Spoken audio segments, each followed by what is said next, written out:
This is All India Radio. In the program Spotlight, now we bring you a discussion on Buddhist philosophies on Dharma Chakra Day. The participants are Dr. Shashibala, Dean, Center for Indology, Bharatiya Vidya Bhavan, and AIR correspondent Renu Kataria. President Ramnath Kovind today virtually inaugurated the Dharma Chakra Day celebrations.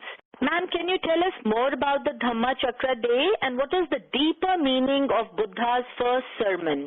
Today is a very special day when we are celebrating the Dharma Chakra Day, and it's not only India that is celebrating, but all over the world, wherever there are people who are Buddhists who have taken the path of the Buddha shown by the Buddha. So they are all celebrating with great enthusiasm, and we must understand that what is the meaning of Dharma Chakra, because when Lord Buddha gave the first sermon, so the event was called the Dharma Chakra Pravartana, that unrolling the divine message by the Buddha after being enlightened.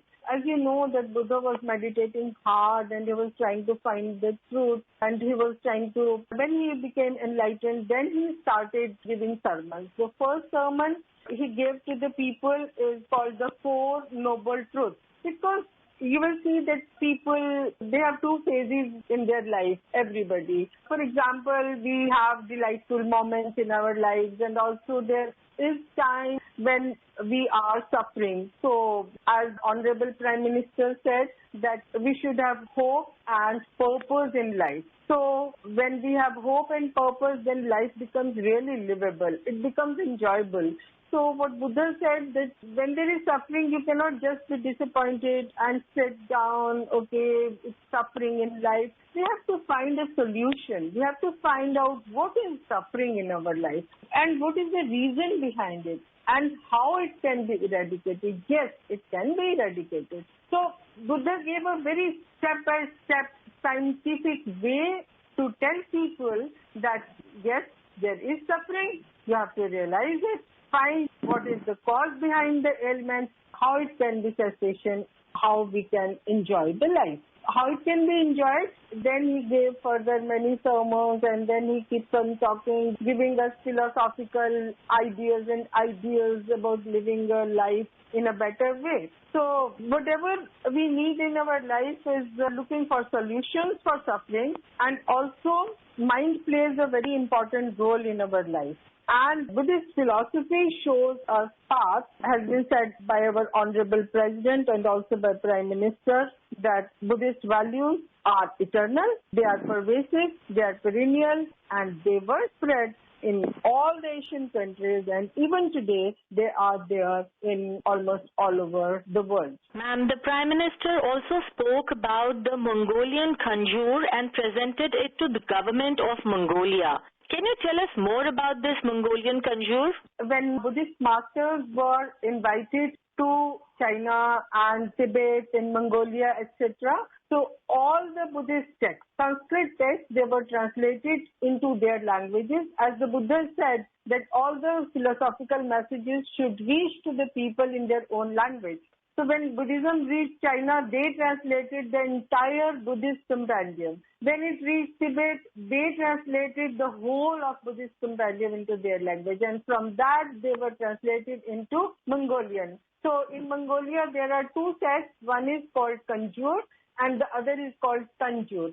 Conjurer is in 108 volumes, and it comprises of 1151 Sanskrit texts translated into the Mongolian language. And for us also, these texts are very important because most of them are lost in India forever during the invasion.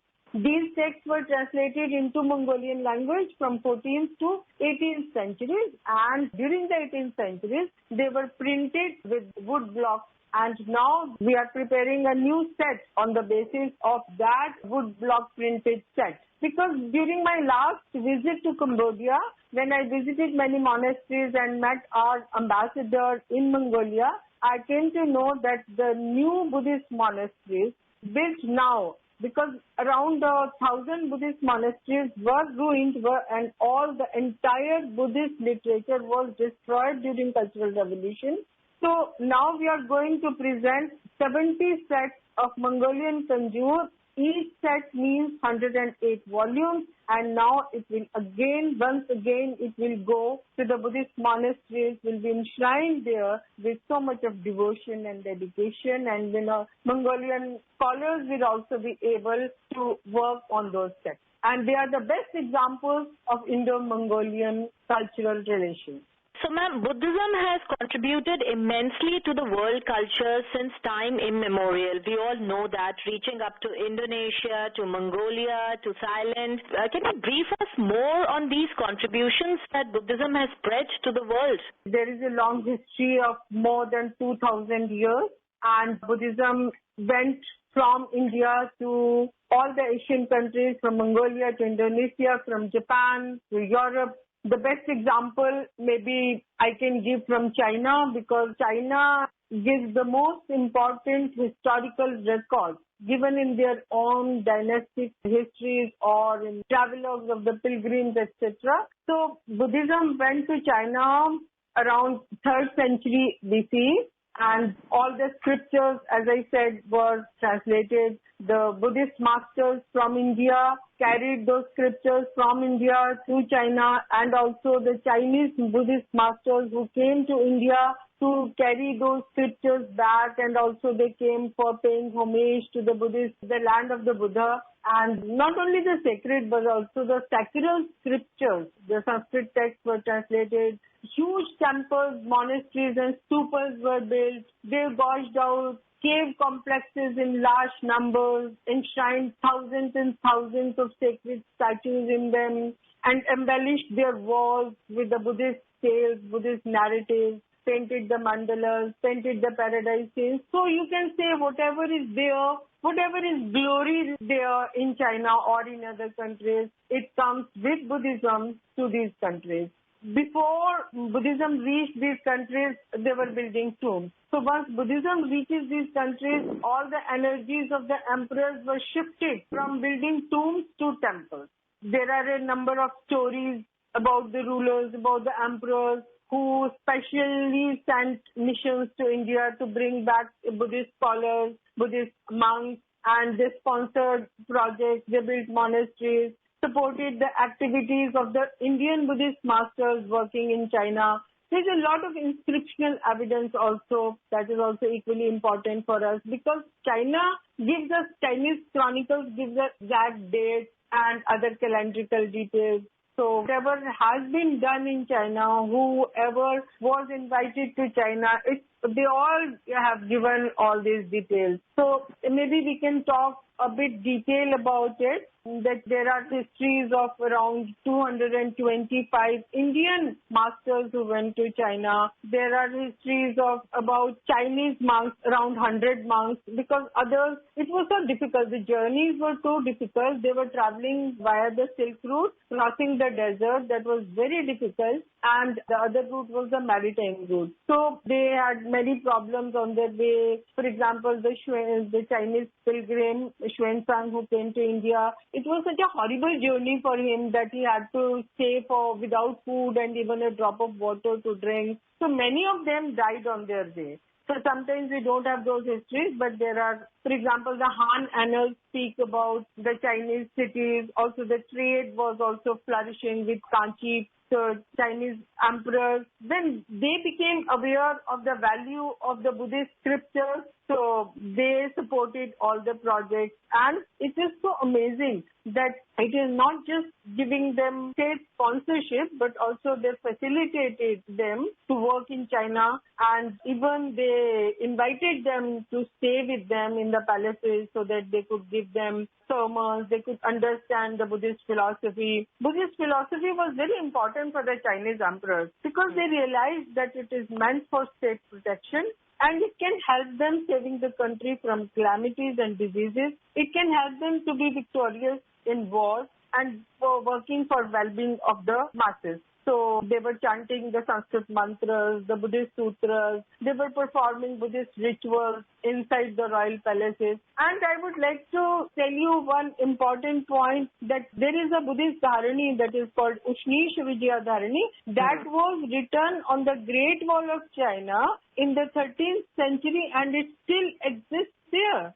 And thousands of people visit the Great Wall of China, but I don't know how many know about it. That it was written there to protect the country from the invaders. There are many such examples because ruling class were much enthusiastic about it, and they were much inspired by the Buddhist sutras, from the philosophy. They were inspired by the saintliness, by the virtue that it was propagating. It was very helpful for the masses also when there were wars and the families were fragmented. And so Buddhism, the Buddhist philosophy helped to mitigate the suffering. It helped the wiping of the tears of agony from the eyes of the people through spiritual thought. So it was something new for the Chinese. It was amazing for them that Lord Buddha, who was a prince, but he turned as an ascetic. What was his belongings? His belongings were just a frugal begging ball and a walking stick. And with this just such a small belonging, he was a shining, brilliant symbol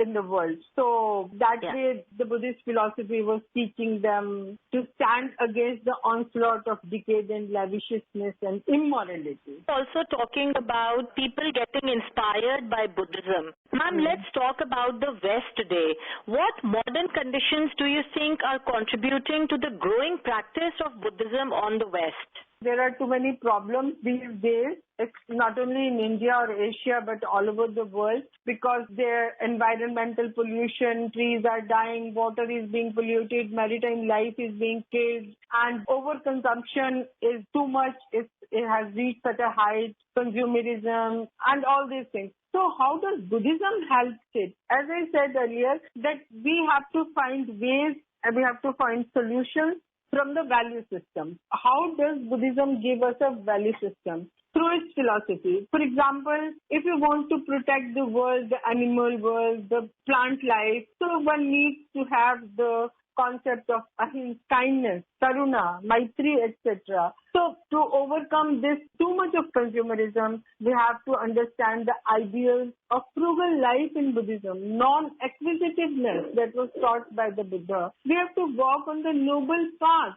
We have to sanctify the environment. Buddha always said that you are not allowed to pollute. You are not allowed to destroy the trees. So he said, don't terrorize the animal and the plant life. So what we are doing today, we are mostly following the Western philosophy that man is the master of nature. But Buddhism says no. We have to respect all kinds of life in this earth. Only then there can be sustainability. The life can be sustainable. So we need values, we need power of knowledge, we need purity of knowledge, we need purity of mind, we need inspiration, we need insight, we need an enlightened mind. Also, Buddha said that we are talking a lot about democratic values today, but Buddha said, according to Buddhist philosophy, every human being is born with a bodhi. Bodhi means that he has a spark of being enlightened. So, Buddha gave us the path of sacrificing ourselves for others, and in the form of bodhisattvas and arhats. So we cannot go into all those details. So there are no dogmas. There is no absolute truth. There are two truths according to Buddhist philosophy, Samritti Satya and Paramat Satya, conventional truth and the ultimate truth. So there are wide-ranging implications for ethics. We have to understand the spiritual attainment. We have to understand how virtue helps, how meditation helps, how we need a focused mind, how we cannot be blind to the reality of others. We have, as our Honorable President said, we have to respect everybody. Everybody is born divine and has the same right to live. Thank you, ma'am. Thank you. My pleasure.